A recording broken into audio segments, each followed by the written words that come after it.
মেয়ে মানুষের জন্ম না নিলে হয়তো জানতেই পারতাম না মেয়ে মানুষের আসলে নিজের বলতে কিছুই নেই। সংসারের হাজারটা কাজ করার পরে নিজের জন্য 5টা মিনিট সময় আমরা বের করতে পারি না। শুক্রবার কিন্তু সাধারণতভাবে সবার ছুটির দিন থাকে, কিন্তু আমাদের কোনো ছুটি নেই।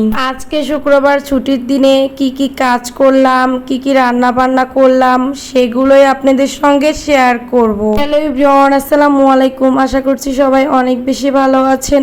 আজকে শুক্রবার, জুম্মা মুবারক সবাইকে। আজকে সকাল সকাল ঘুম থেকে উঠেই কিন্তু আমি অনেকগুলো কাপড় ধুয়ে দিয়েছিলাম, আর কাপড়গুলো সব একদম ছাদে নিয়ে গিয়ে মেলে দিয়েছিলাম। অনেক সকাল সকাল কাপড় ধুয়ে ছাদে নাড়া লাগে, কারণ ছাদে আবার ধান নাড়ে। তারপর আজকে সকালে রান্না বসিয়ে দিলাম। ফার্স্টে আমি সকালে রান্না করেছিলাম ডিম দিয়ে সিমের বিচি। আচ্ছা, এই সিমের বিচিটা আপনাদের কার কার কাছে পছন্দ অবশ্যই কমেন্ট করে জানাবেন। আমার কাছে কিন্তু সিমের বিচিটা একদমই ভালো লাগে না, আমি কখনোই খাইনি এর আগে। এই ফার্স্ট টাইম আমি সিমের বিচি এইভাবে রান্না করে খাইলাম। বাট আমার কাছে ভালো না লাগলেও আমার হাজবেন্ডের কাছে কিন্তু অনেক ভালো লেগেছে।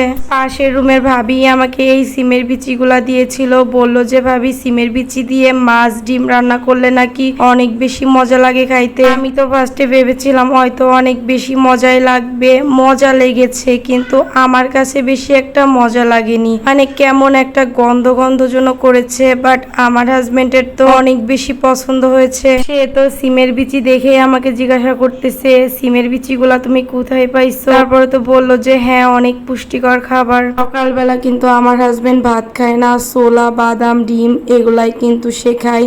বাট আজকে শুক্রবার, এর জন্যই আমি ভাত রান্না করে দিয়েছি সকাল সকাল। আর আজকে আমাদের বাসায় এত বেশি গরম পড়তেছে, রুমে তো একদমই টিকা যাচ্ছে না। বিকাল টাইমে গিয়েছিলাম একটু ছাদে, বাট ছাদেও কোনো বাতাস নেই। সিমের বিচি দিয়ে ডিম ভোনাটা কিন্তু অনেক বেশি লোভনীয় হয়েছে। সকালবেলা এইটা খেয়েছিলাম, তারপরে দুপুরের জন্য রান্না করতে গিয়েছিলাম। আপনাদের ভাইয়াকে জিজ্ঞাসা করলাম কি রান্না করব।